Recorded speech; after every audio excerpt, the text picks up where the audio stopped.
Hey everybody, welcome to episode 7 of season 2 in Conversations in the Wild. Why do we call it Conversations in the Wild?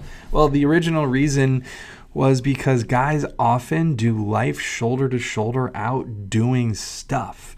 We don't necessarily connect and share what's really going on in our stories, in our lives, our challenges, our difficulties, or even our victories over a cup of coffee necessarily, or in a men's group. Those are hard things sometimes for us.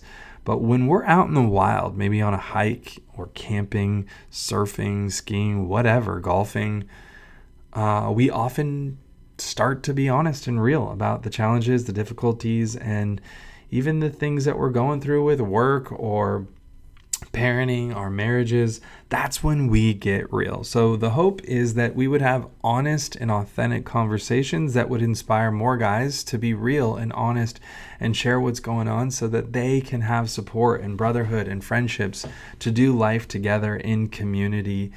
The mission of Maverick River is to ignite men to follow Jesus. And this podcast is just one of the vehicles in which we do that.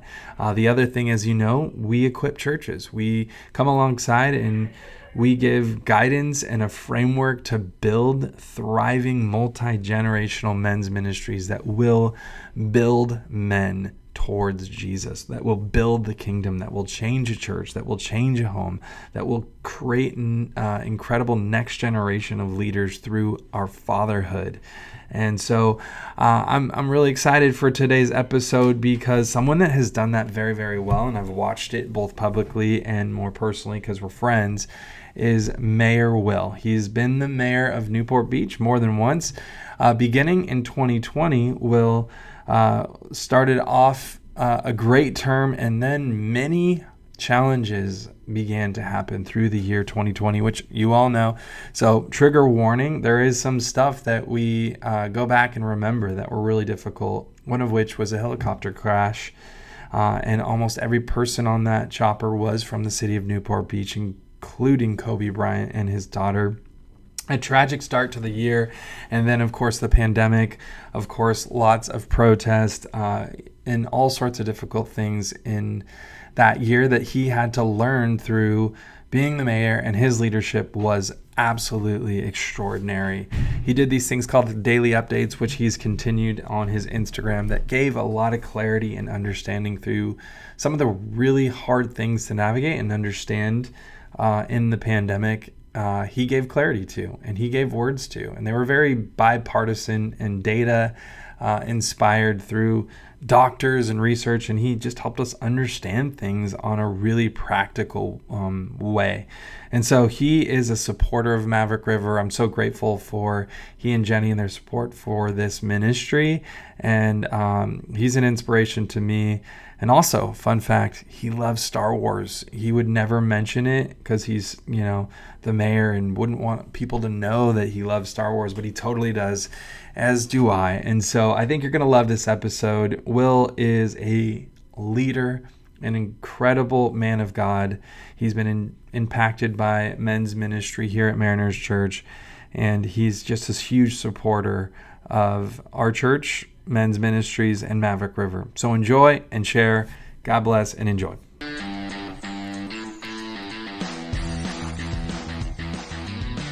Hey friends, welcome to Maverick River Podcast, Conversations in the Wild. We are here with my friend, Mayor Will O'Neill of Newport Beach, California.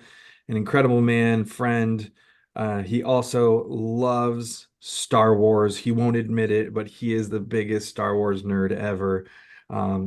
Makes fun of me for it, but yet he rocks Star Wars socks and sends me Star Wars memes. So we'll get into that. But Will, thanks for being on there. I know you weren't expecting the Star Wars. I outed you, but there you go. We have been friends long enough that I actually anticipated that would be literally the first thing you said. So none of this surprises me. Well, good. Well, good. What's your favorite Star Wars movie and favorite Star Wars character? Oh, that's a good question. Favorite character right now is The Mandalorian because that's the series that my son and I have really gotten into and enjoyed Yeah. quite a bit together.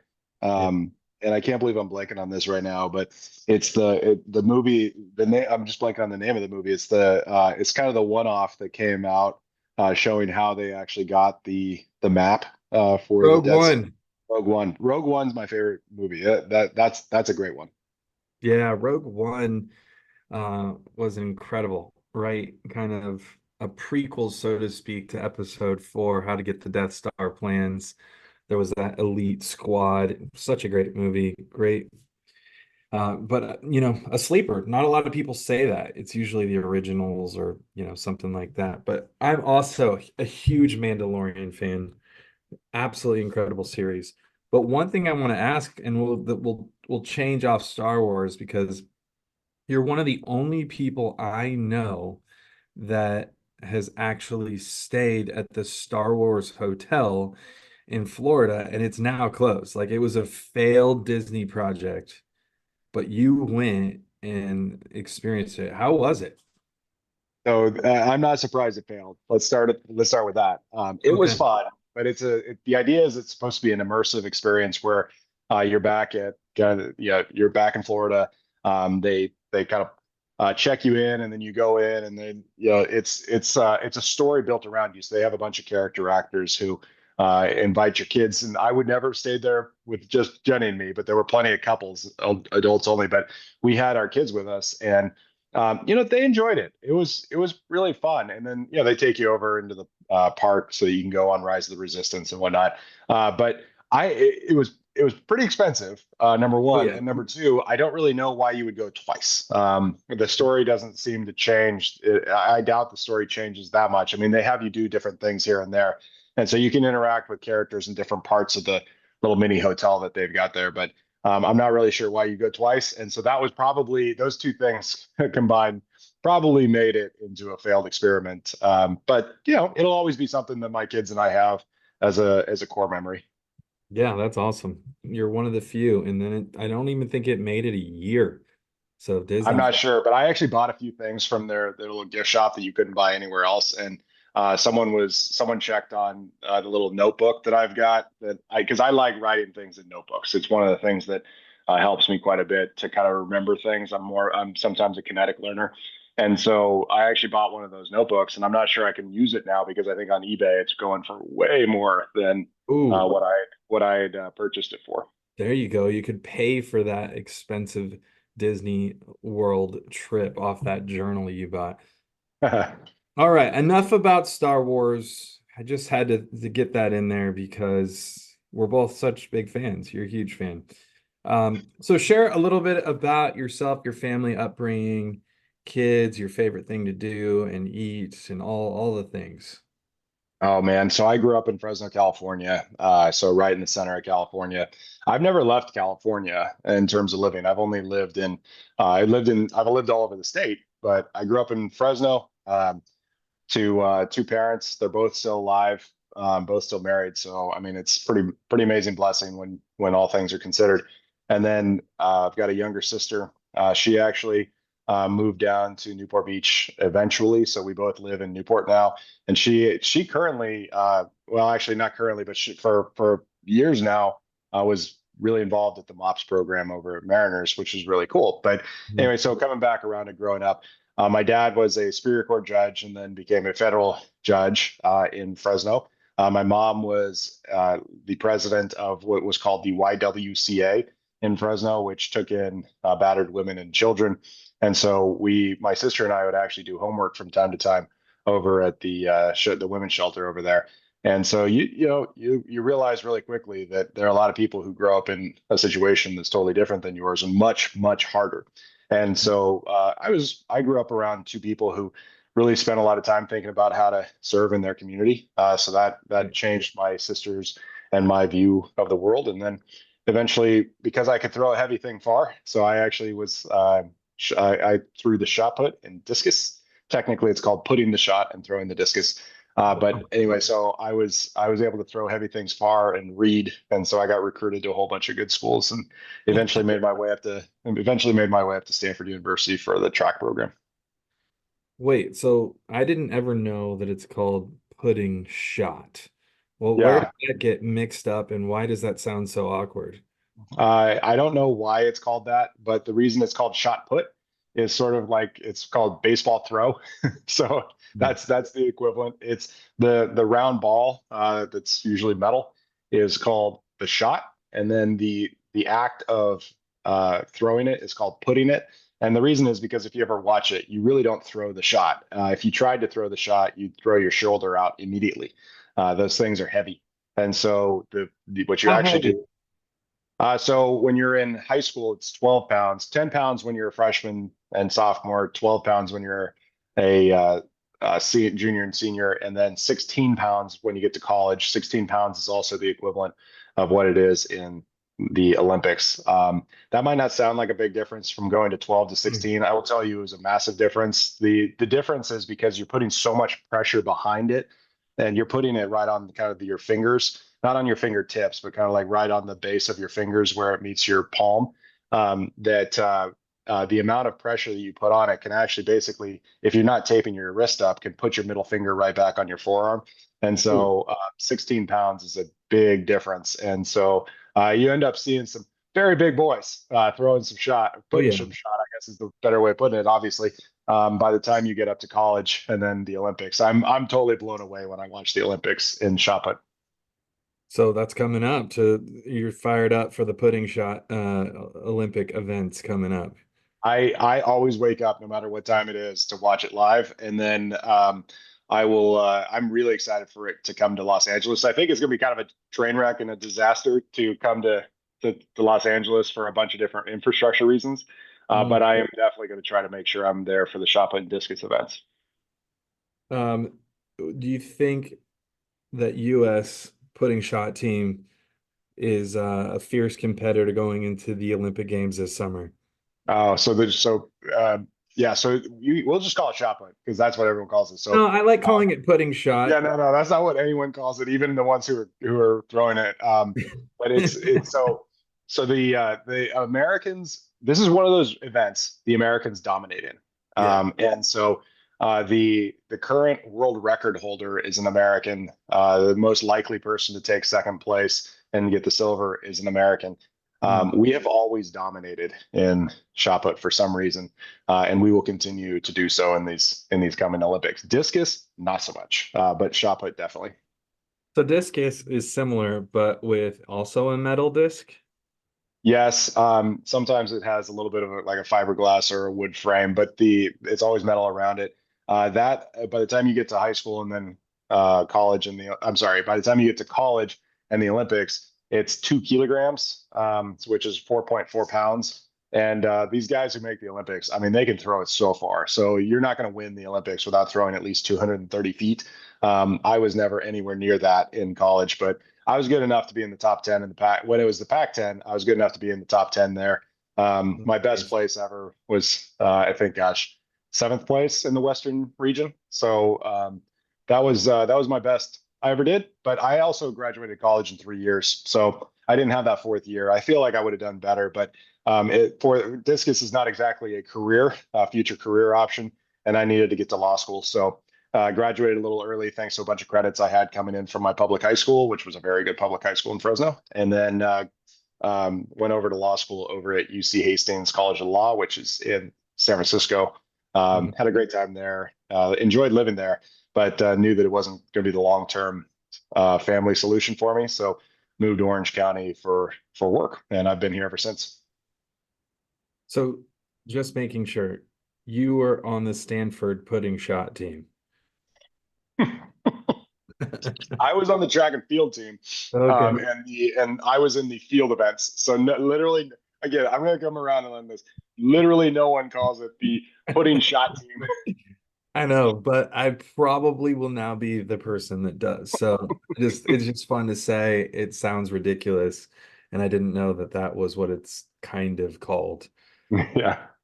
So you went to Stanford, graduated in 3 years, no big deal, and then moved over to Hastings Law School, and became a lawyer and moved to Orange County. And when did you meet your wife, Jenny? I met her in October of 2007. So I graduated law school, took the bar exam, didn't know if I had passed or not, but I had moved down to Orange County. And I'll tell you real quickly, and started working at a law firm. There is no one more cocky in this world than someone who's finally graduated from law school. And the reason I say that is because for like 3 years, when you meet someone and you're kind of interested in them, you're having to sell them on your potential. Like it's not like you're trying to say, "Hey, I've got this great stable job. Like, let me tell you about that." It is not that. It is, "Hey, eventually, I, I might probably become a lawyer if I pass the bar exam. Do you want to date?" And they're like, "Yeah, call me when you do that." So by the time you finally graduate, I felt pretty good about the bar exam, the chances of passing it. So, man, no one is. I'm telling you. So, my wife and I met at a USC Stanford football game. She had gone to SC, and so at the House time, divided. Stanford. Yeah, exactly. And so Stanford was terrible. They were a terrible football team in 2007, and USC was the number one team in the country. And so the game was like a 41-42 point spread, which for if you don't follow football, I'm not really sure why you're listening to this podcast, but if you don't follow football, 41-point spread is absurdly enormous. And so I went to the game because one of my best friends from high school who had gone to USC had tickets, and he said, "Hey, come for the game. Like you'll cannot sell my ticket." I said, "Okay, great." So I came up, was hanging out at his tailgate, which I'd done in years before.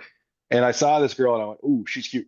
She's really cute. I'm going to go talk to her." So I just waited for her to be done with the conversation. And when I was done with when she was done with her conversation, I just said hi. And we talked for a long time. And I eventually got her number. And I'll tell you, I thought that was what the story was until like we'd already been dating for a while. And then she finally just said, I've heard you tell that story a couple times. I just want you to know, I saw you standing by yourself over near a tree and felt sorry for you and figured I should probably say hi." Yes. And I said, "You know what? Pity high got me into this relationship. I'll take it." So Yes. it works. It worked out really well. We started dating about a month later, but we talked a lot on the phone and by email. So we kind of knew each other already by then. And then so we met in October, first date in November. We went to that best friend of mine who had invited me to the tailgate in January. He had a wedding up in Tahoe. I invited Jenny to come up with me, and at the end of the night, I looked at her and said, "I think we're going to do this." She said, "Yeah, I think so too." So we knew pretty quick that we were going to get married, and fortunately, she said yes. I can be very persuasive, Tim. Well, you're a lawyer and a politician, so it makes sense. And I saw you at Mariners when we first met, standing alone by a tree, and I just felt bad for you. And then I felt like I better go talk to that poor lonely fella. So I'm glad I was able to confess that on the podcast today. Thanks, Tim. So you also have two kids. You want to share a little bit about the kiddos and life in Newport Beach? Oh man, I got to tell you, raising two kids. So I've got an older daughter and a younger son. So my daughter just finished sixth grade. My son just finished fourth. And I get such a kick out of this whole discussion about nature versus nurture because these two kids, they're both uniquely great in their own way, but man, they're totally different. I think anyone who ever argues the nurture versus nature argument has never had children Mm, because they can come from two. I know you know this yep. because you could do the same conversation about your sons, but anybody who has multiple kids knows pretty darn quick. Yeah, they just come out different, and so Yep. my daughter loves to read, and it's awesome. I love to push her in that way, and so when she was younger, we read the whole Harry Potter series together as just kind of a bonding experiment or experience, not experiment, experience. My son loves to read too, but man, like he'd much rather be throwing a baseball. And so yesterday, for context, yesterday was Father's Day, and my wife asked each of them, "Hey, what's your favorite thing to do with Dad?" And his response was throw a baseball. And you're like, "Yeah, that sounds about right, actually." So that's pretty cool. So yeah, I've got great kids. A lot of credit goes to my wife who. When we were going through our premarital counseling at the church there she grew up in, which was Locking Out a Presbyterian Church up near Pasadena, which is where we got married. When we were going through our premarital counseling, one of the questions was, "Well, what does it look like when you start having kids?" And my wife was super clear; she wanted to be home, and so we always planned financially for that, and that's what we did. So she was an elementary school teacher, and then finished the school out. Yeah, I think she had Aubrey about 2 weeks later, and she's never gone back. she's welcome to.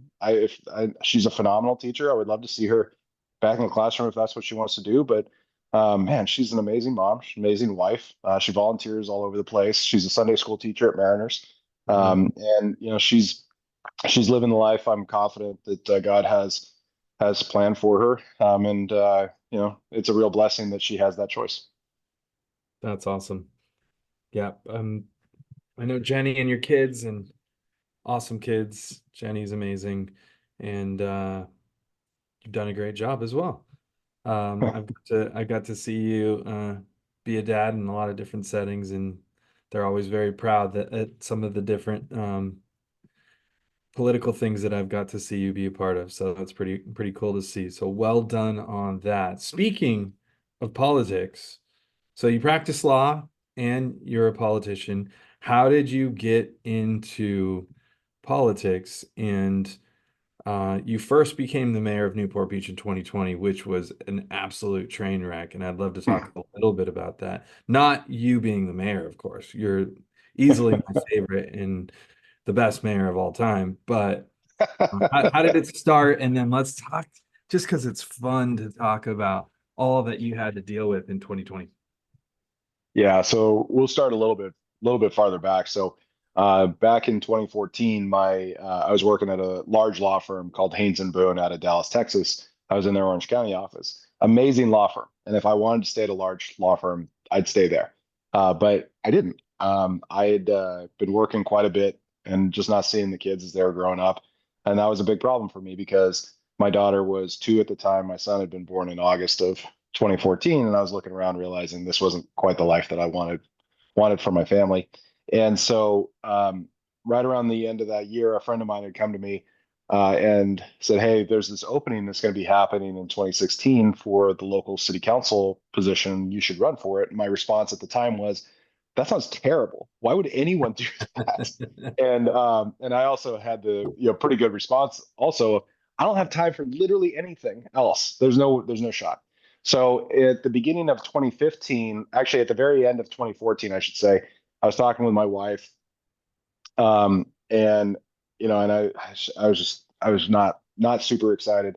And then we went back to church for the first time, and I think it was early. It was the first service of January in 2015, and we hadn't been back to church since our son had been born. I think a lot of parents of babies can kind of remember what those first 4 or 5 months feel like.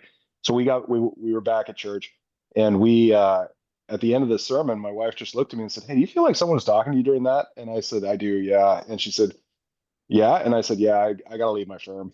And she said, "Wow." And now I will say she's never asked me that question before. She's never asked me that question after. And frankly, I've never really felt.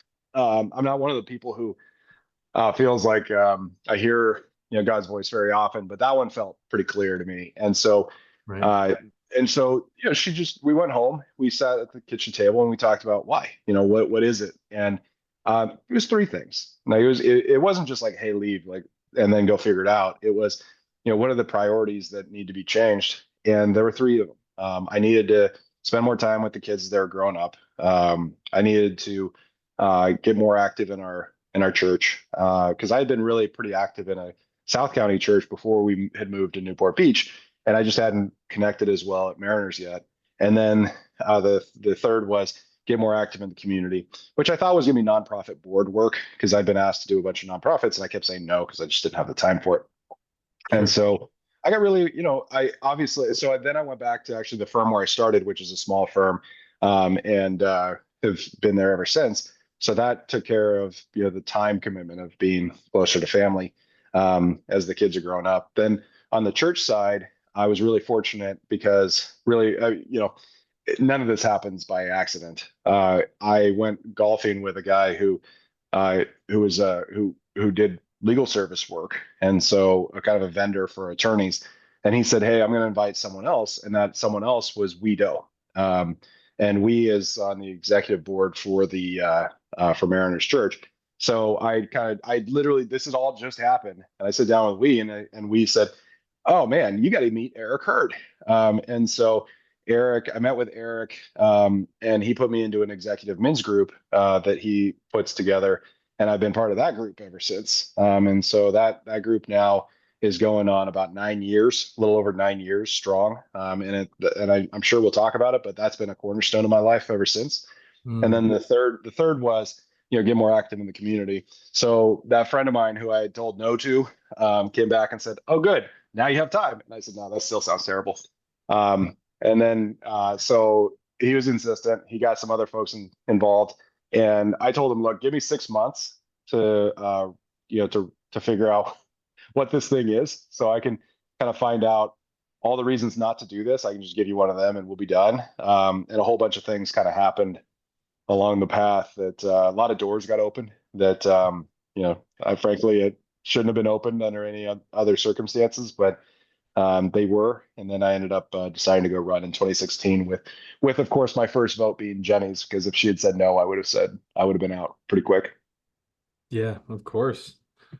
I like that you mentioned that because obviously that's the most important vote. You can't move forward without it. So then you became you won, you got on city council. Uh and now the way that Newport Beach works is it's a rotating council, if I'm not mistaken. And so you became in 2020 for your first time the mayor of Newport Beach. Is that Yeah. correct? Yeah, so you're right. I was elected in 2016, which was kind of a presidential cycle. So having that be my first time running was crazy enough. I actually knocked on over 3,000 doors, and I could tell pretty quick what people are going to want to talk about because I could actually hear the TV on inside Yeah. their house, and you can tell pretty quick. Are you hearing someone that's listening to MSNBC, or are you hearing someone that's listening to Fox?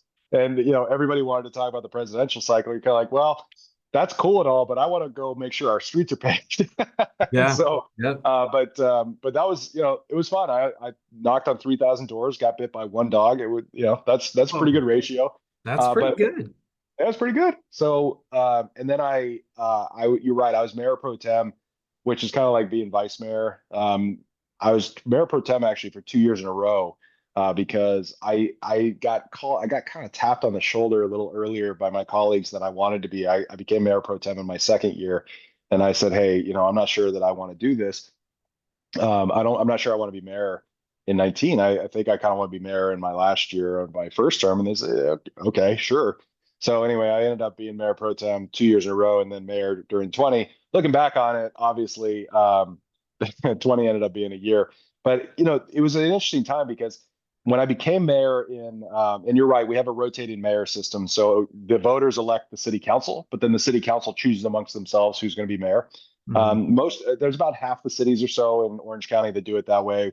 I actually think that we should have gone to an elected mayor uh, system. Voters disagreed, but so we're still in the rotating mayor system. So I became mayor in 20, and yeah, 20 was rough, but it was rough for a lot of different reasons, for a lot of different people. And so Right. being mayor of our city had its own challenges. But man, I mean, look, I don't want to say up front like it was a uniquely hard moment for our city or for me. It was uniquely hard for everybody, but we saw a lot of people come together in pretty cool ways. And Absolutely. I think and it certainly changed the perspective dramatically of how people interact with their local government, because all of a sudden they could kind of see their local government, even them, could take away a lot of liberties that people took for granted.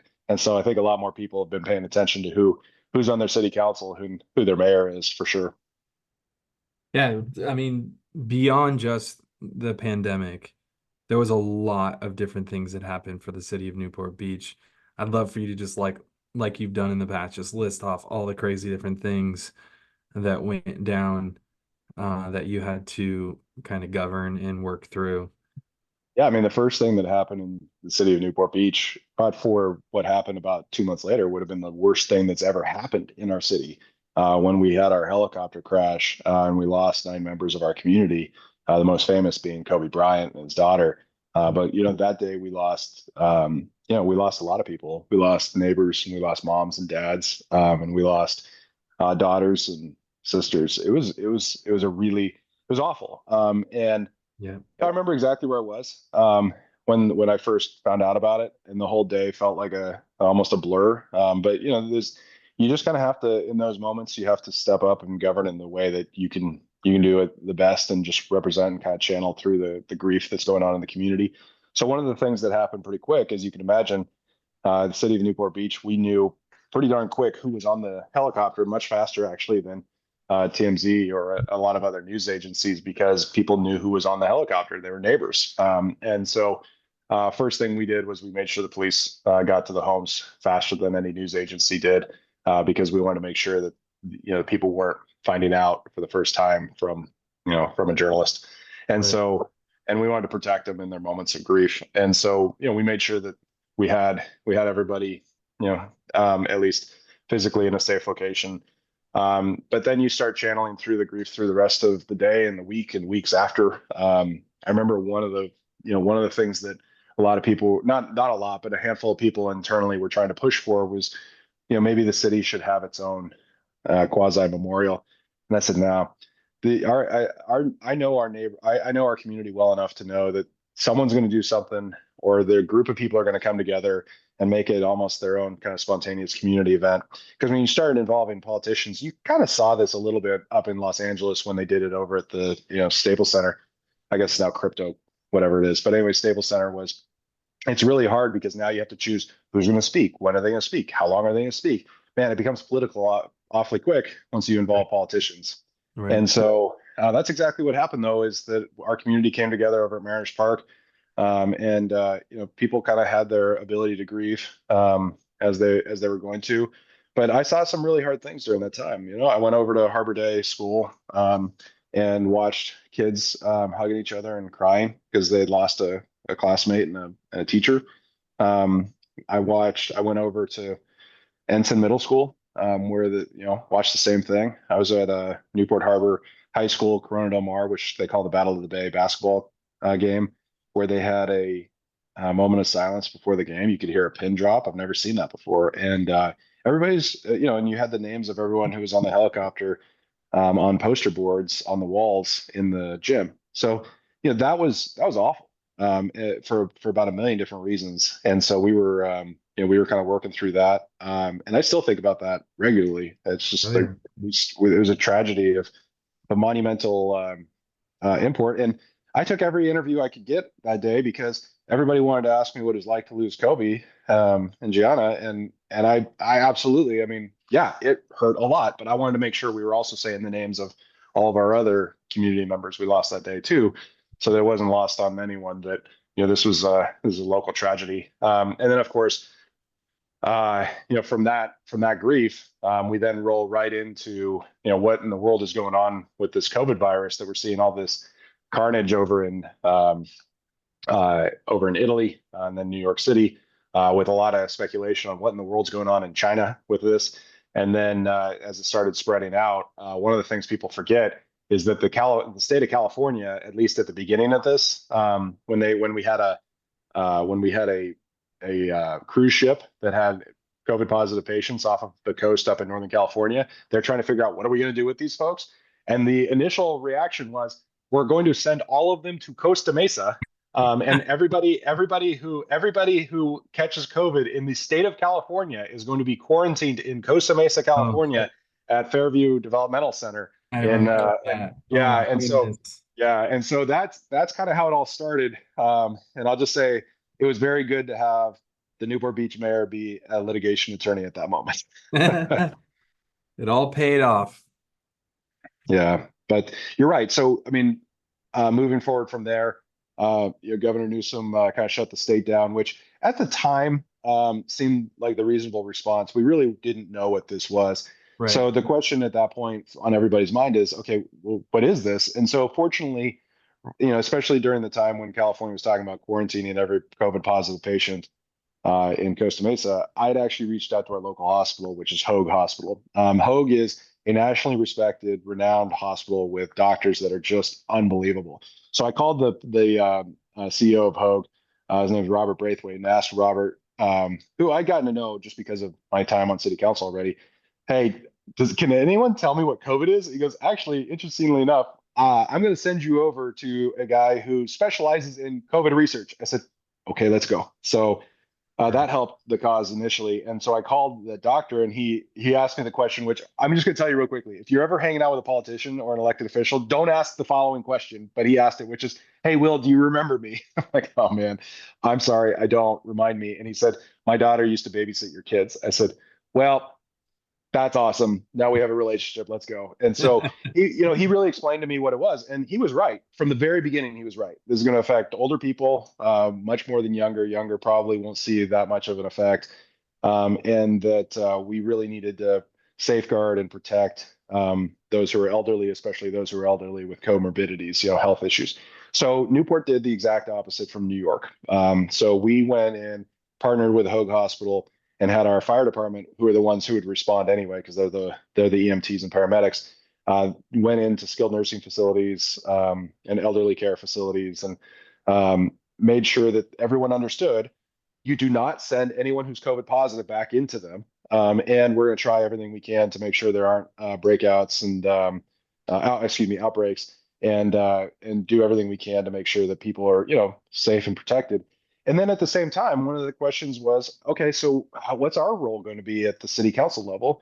And this is where humility comes into it. And there are a lot of people who lost that perspective during 20 and still have lost it now, which is you got to know what you're not. And so at the city council level, we were not a healthcare agency. So we weren't going to start issuing our own laws or proclamations or anything like that, telling people what to do. But instead, we wanted to make sure we were providing information so that people can make their own risk profile decisions. Your family, Tim, would be a totally different risk profile than if you guys were 40 or 50 years older, like our parents. And so Right.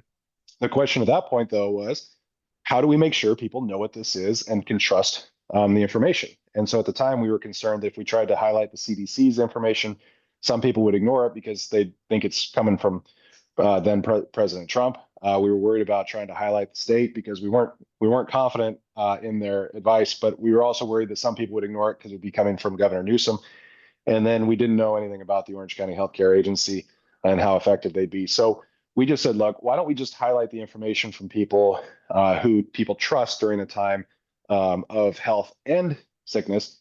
They're doctors, and the number one healthcare provider in Newport Beach is Hoag Hospital. So we partnered up with Hoag to make sure we were putting the information out and allowing people to make the decisions for themselves. And I'll just say, at the end of the day, really proud of how we did that there, because Newport Beach is an older community demographically than most of Orange County is, but we ended up having one of the lowest mortality rates in the entire county. Now there are some reasons for that come along with affluence and access to healthcare. So I don't want to say it was just the education side, but I do want to say that our approach turned out to be kind of the model for how it should have been done, and a lot of Mhm. people have kind of recognized it.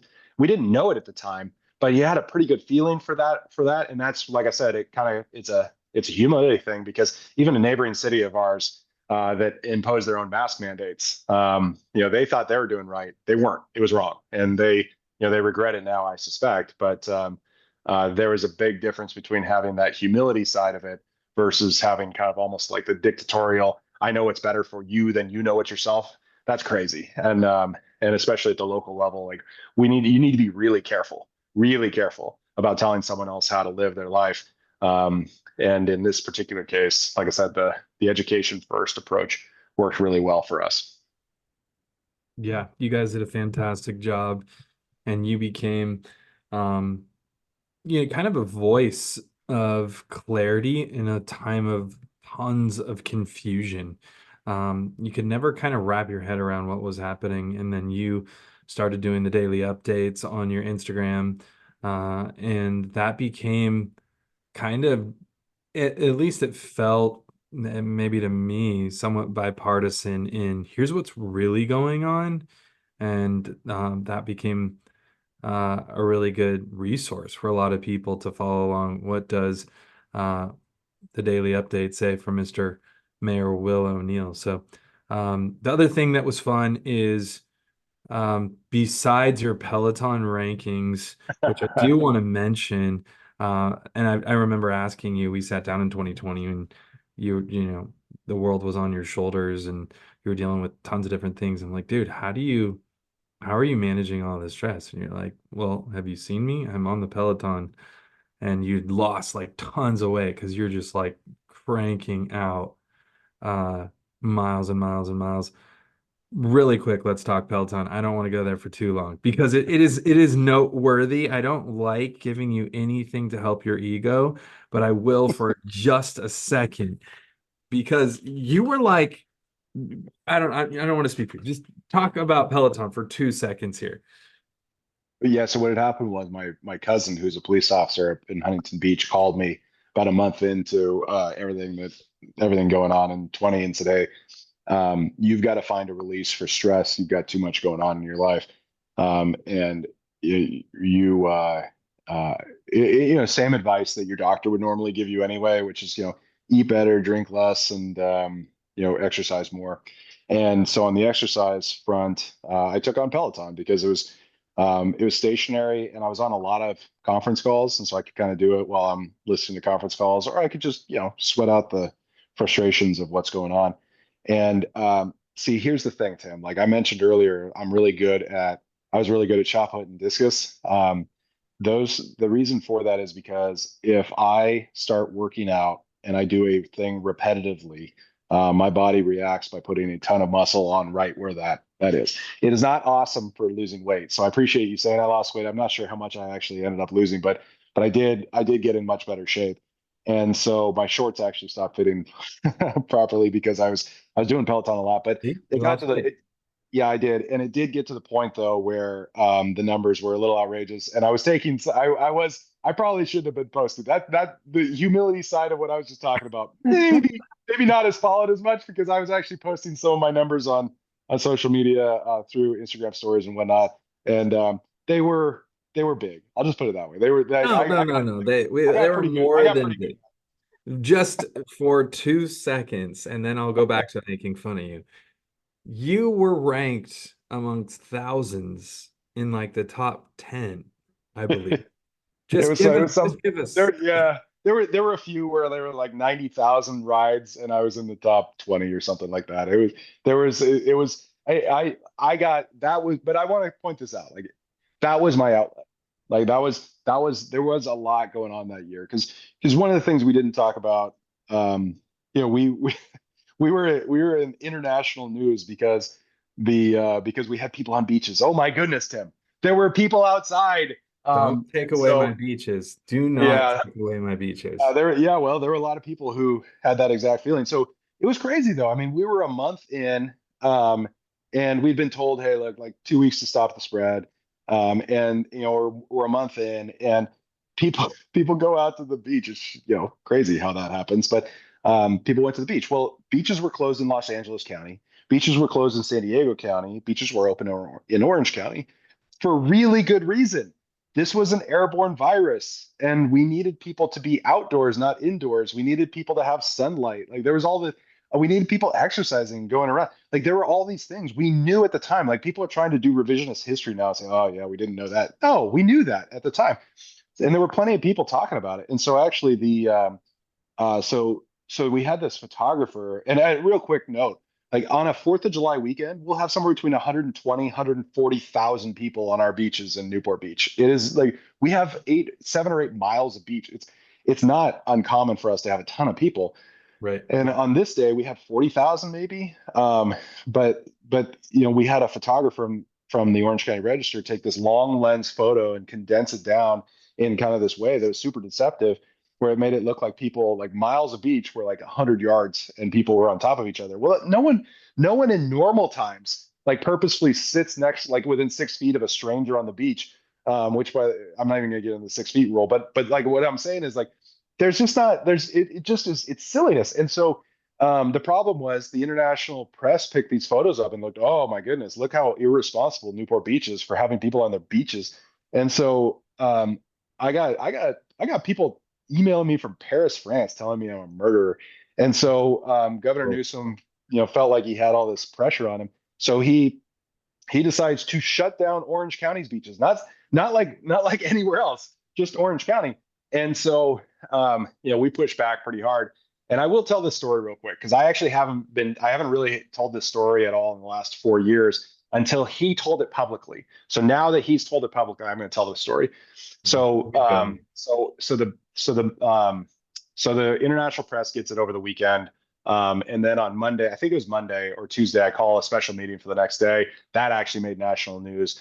That I even called a special meeting because people were wondering, is he going to, try to get his beaches closed now? The answer was no. I was never going to shut the beaches down in Newport. I just wanted to kind of explain to people, guys, this is why we're doing this, and why we're keeping them open. And and we just need to do a little bit better on things like parking management. So so I'm on a phone call with a couple friends of mine, and one of them, who is one of Ron DeSantis's best friends, who at the time was still is governor of Florida, said, "Hey guys, I got to jump off. It's the governor." And I said, "Yeah, okay, sure." So he gets off. He comes back on, and he said, "Hey, he had a message specifically for you, Will." And I said, "Okay, what was the message?" And I'm going to tell the clean version of this, but the message was, "Don't you close those beaches." And I said, well, great. I'm not going to be closing the beaches. So Governor DeSantis actually offered to let me have access to their data scientists back in Florida, showing why beaches are not only safe, but a better option than, having a bunch of people indoors, which I took him up on. And so I want to say thank you to Governor DeSantis. That was really cool. And a full disclosure, I've actually known him for a while because of the mutual relationship between my friend and the governor. So I'd known him when he first ran for Congress, and then then his governorship, and then still governor of Florida. So anyway, later that week, when the governor decided to just shut down Orange County's beaches, I ended up going on both national TV and then local LA-based TV, and I use data. To your point earlier, like, it's not a partisan issue. The issue at that point was, what's safer? What is safer for your communities? And if you're an elected official, you've got to go that direction. And in this direction, the safer was keeping beaches open, because every closed beach community in Los Angeles had a higher COVID rate count than every open beach community in Newport Beach. Because of course it did. Like, the idea again of an airborne virus, putting people, like, if you take away your largest outdoor space in your city, and then it's going to do is crowd people to be indoors, and we knew that that was not a great idea for, again, like, airborne virus. So anyway, but look, people lost their minds. Like, the idea that the sheriffs or police officers, I can't remember now, who arrested that kid who was on a paddleboard out in the Oh, middle of the ocean Malibu. Yeah. alone. That's insane. So again, like, people lost their minds during that time. And so, but the people who stayed humble, and really tried hard to try to respond to that. Yeah, that really mattered too. And I know we haven't gotten there, but don't forget that year. And you talked about my updates. Well, my quick daily updates really started um, after George Floyd, who was a black man in Minneapolis, was murdered by a police officer up there. And then you started seeing a lot of protests, flowing through communities all over the United States. Some of them turning violent. And we were about to have protests in Newport Beach as well, 5 in a day. We never had a police protest in the history of our city that I know of. We were going to have 5 in a day. I was actually less worried about the protests because our police really had a good handle on it, than I was about counter protests, or people showing up feeling like they needed to respond, and the escalation that would happen. That's how I really started up with my updates, was just kind of explaining to people, hey, we've got this. Like, we know where all of this is. This is what it is. And people started asking me more and more questions. So ever since then, I've been posting a lot of public policy, and shocked how many people read it, but I love it. No, it's been great. So if you're not following that, check out Will's Instagram. We'll link that in the show notes. Man, I'm getting frustrated and triggered and anxious talking too much about 2020.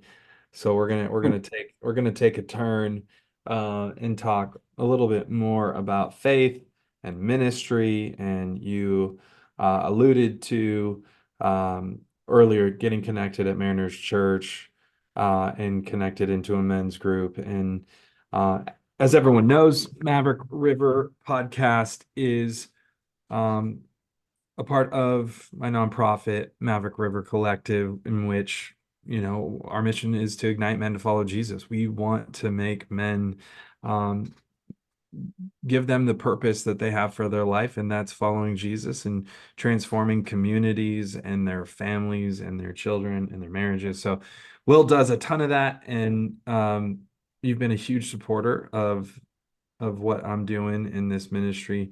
So I would love for you to share how men's ministry has impacted you and your involvement in men's and being a leader on my team. And so I know, I think it was 2020. Was it the year of the volunteer, or is that now? Yeah, so we called 20, I'm sorry, I called 2020 the year of the volunteer because I was planning on recognizing a lot of different people that year for all the good that they were doing. And obviously 2020 went a totally different direction. Right. And so, yeah, that was not great. And so this year's different. But before I get there, let me just say, I totally understand what you're kind of saying, Tim, about being triggered and anxious, kind of going back and reliving a lot of the policy decisions and how they affected people's lives during 20. I totally get why a lot of people don't want to talk politics of any kind, frankly, given the stark divide that we have. Um, I enjoy talking about it because I enjoy talking about the way that we interact with one another and get to public policy decisions. And look, I'm openly very critical of a lot of policy decisions being made in the state of California for a lot of different reasons.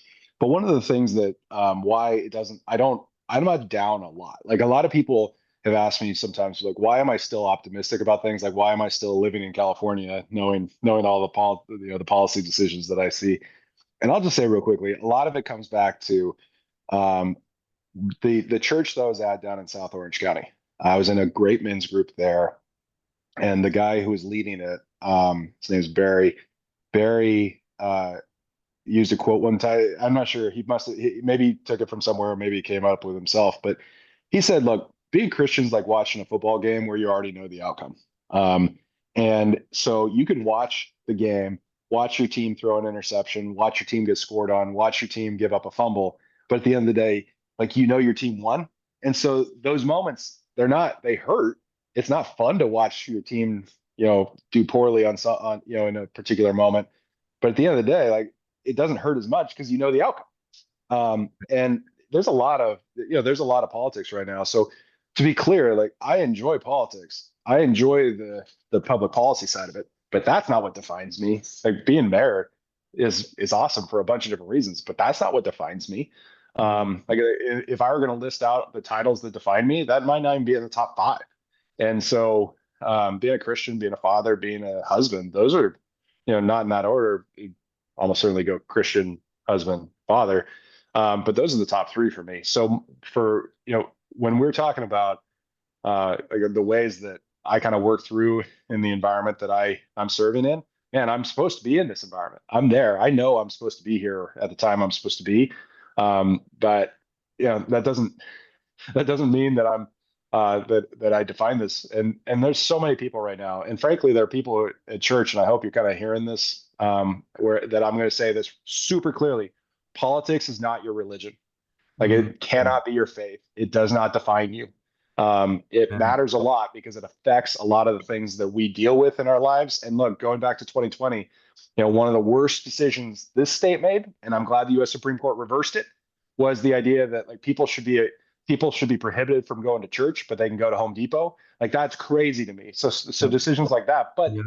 at the end of the day, like guys, we've got millennia of history showing that the church and our faith survive no matter what is going on Yes. around them politically. Yes. Um, and all you have to do is look around at some of the countries right now, some of the most oppressive regimes known to man that are going on right now.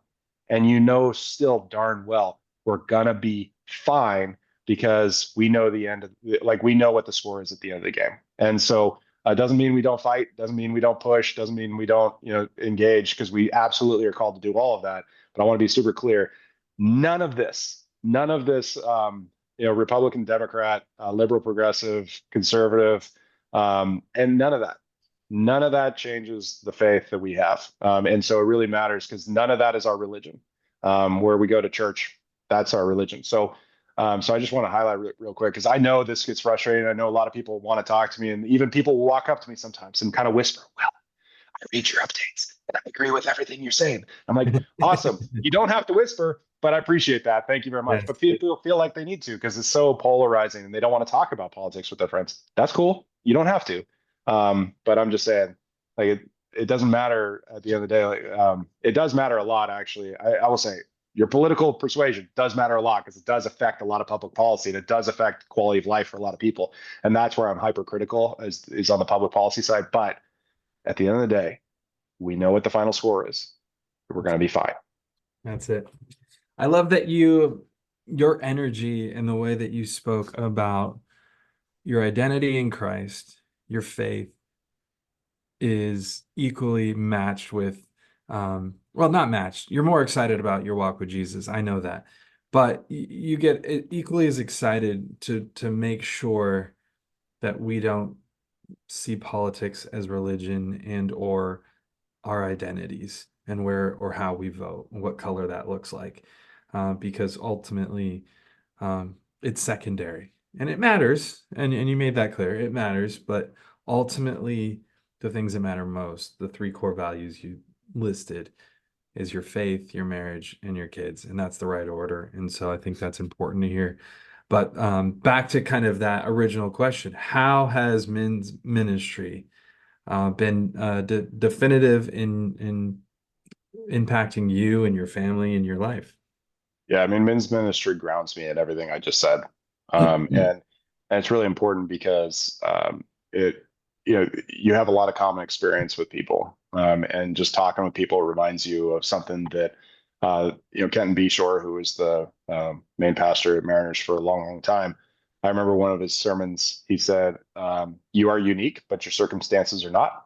And so, the more time you spend with other men in men's ministry, you come to realize that's 100% clear. You also get to learn, mistakes. My, I enjoy talking to. So Tim, you run the, you run the men's breakfast at Mariners, and I love going to those because you get 4, 5, 6, sometimes 600 people. I mean, it's a huge number of people, Tim, who show up for these and sing, worship together, talk amongst themselves at breakfast. Like I get to meet people every time. I try really hard to sit at a different table with guys I've never met before and just kind of learn about them and learn what their experiences are.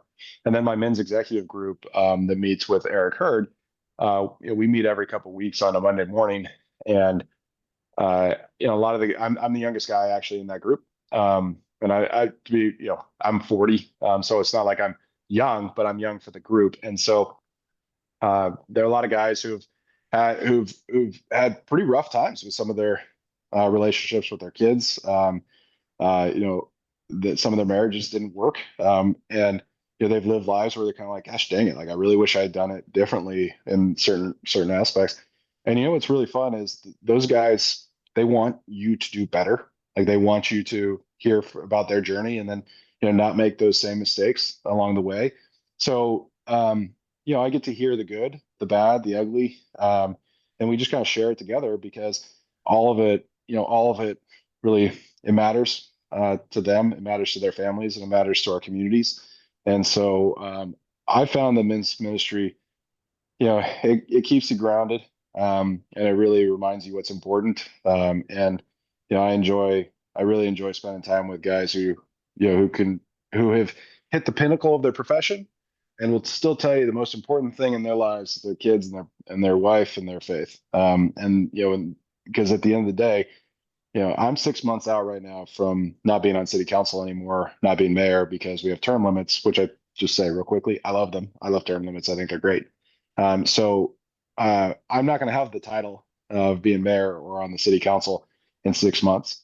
And if that is what defined me, I'm not sure what spiral I would go through, come that night. And then the next morning I wake up, I'm not on council anymore. But like I said, fortunately, that's not what defines me because I've got a men's ministry around me that reminds me over and over again. That ain't the top title. It's not even close. Mm, that's good. I think it's important for guys to hear how valuable beyond just attending, the larger events like the retreats or the golf outing, but get into a weekly men's group where you can do life with one another and not only uh, just be in community, which is great, have friends and brotherhood. But Will, you shared that these men have life and have lived life, and not all have done it right, but that you're getting to learn from their mistakes, and I'm sure they're learning from you. So it's a really reciprocal process and all grounded in biblical truth and walking with God daily. And so, guys, get into a men's group. That is so important. Will, thank you for all your support. I do want to ask, like, you know, I shared the vision of Maverick River, and I'm so grateful for your support. And I think you know what we're doing. And so, what about Maverick River, which is pretty similar to probably what you already asked, in, as far as the impact? But um, share about why you're a supporter and what we're doing. Yeah, well, first off, where it really started, the support starts by just seeing the impact that you've had as the head of men's ministry at Mariners. Because I've been at other churches, and the church that was back down in South County was Coast Hills Community Church. They did a really solid job with men's ministry as well, but not a lot of churches do it well. And men tend to be some of the hardest people to reach when it comes to getting together for for fellowship. And so seeing what you've been able to accomplish at Mariners, when you came along and said, "Hey, I think God's calling me to do different but bigger," the answer was, "Let's go," because you were talking about you're being excited for my excitement about the public policy side, and then also for the faith side. I've loved seeing your excitement for getting men involved, and I love the idea of expanding that out. And so, it's not like you just kind of said, "Hey, let's go." You had done your diligence. You had an idea of where you were going with this. So Jenny and I were happy to support and continue to be happy to support because this matters. And one of the things that I spend a lot of time in public policy thinking about is actually trying to create margin in people's lives. So, if we do our job right, we create a lot more margin in people's lives. If you go out and you're driving along the street, you don't have potholes. Well, you're not going to spend more time at the mechanic. You walk out to your car, it's not broken into because you've got a good police department. Mm. You're spending more time. And if we can create enough margin where people are actually coming together to talk, good things happen. And so, you know, my hope is that the little incremental things that some of us in public policy are able to do, creating more margin. Men choose to basically embrace what you're doing with that extra time in their lives. And if that happens, I can tell you right now, there's no question in my mind, we'll be a better society for it. So I love what you guys are doing in Maverick River. We're excited to continue to support it, and obviously, good things are coming. Yeah, thank you, Will. We're really grateful for it. And as you were talking, I realized, like, there really is, the way you're talking about margin is essentially by creating better communities, even as far down to the streets. Tying that, like, if the streets are not loaded with potholes and they're banged up, or there's accident because of the way that things were marked with signage and lights and all the things, that can create less time for people to deal with these kind of problems, which creates more opportunity for them to plug in and do good and better the community. And so maybe even plug into local churches. And so there's such an overlap, and it's interesting as we're talking about that of, I'm fired up to ignite men to follow Jesus. And I believe that if you build the man, you build the church, you build the community, you create leaders. And that's what we both are in a line, that we want to see communities flourish and people thrive. And so there is so much overlap. And obviously you care deeply for the local church. And you've done a fantastic job both in 2020 and now in 24 as mayor. I can't wait for you to become president one day. It's going to be amazing. Yeah, that ain't happening. But I do appreciate that. I'm confident that Jenny would that 15 where it celebrated 15 years of marriage next month. I am Okay. confident that 15 years might not go another 15 if I decided that that's the path I wanted to take. Yeah, that, like you said earlier, she might not vote for that plan. So She would not. She would not. But yeah, I mean, look, Tim, like you and I have great mutual friends. We're good friends. Shout out to John O'Neill, who actually knows how to spell his last name correctly. So we've got great people around who, they are not, they don't have to be in ministry to be ministers. So I just want to point out real quickly, when I'm talking about that margin, oftentimes I'm just talking about like sitting around and having coffee with one another. Like if we can give an extra half hour to you by just making sure we've got those roads done right and all the other stuff, and you're having coffee with someone, you might be that person like the only person that day Yeah, who smiles at the person you're having coffee with, or asks how they're doing, or checking in on each other. So I just want to point out, like, that's there's a good. constant, yeah, there's a constant ministry aspect of life that we ought to be making sure we're paying attention to. And when you're having those moments together, man, like God might have appointed you to be there at that moment with that specific person. So like, be sincere and actually checking in on each other. I love that. Yeah, absolutely imperative to do life with people and find moments um, to check in on your friends and your community. So, Will, thank you so much, Mr. Mayor Will, I should say, because I don't get to say that for too much longer. Although I will probably always call you Mayor, to get used to that. I don't think that will bother you. I think you're going to enjoy that next year. Um, Well, yeah, well, we'll see. But no, I appreciate you, Tim. I appreciate you having me on, and it's been fun listening to these podcasts. And so I'm not sure I'll be able to listen to my own voice for an hour, but oh, you'll love it. to everybody who's made it this far, I appreciate you. Thank you. Yeah. Thanks, Will. Thanks for all you do for the community and beyond, and all your support. Grateful for you. Thanks, Tim.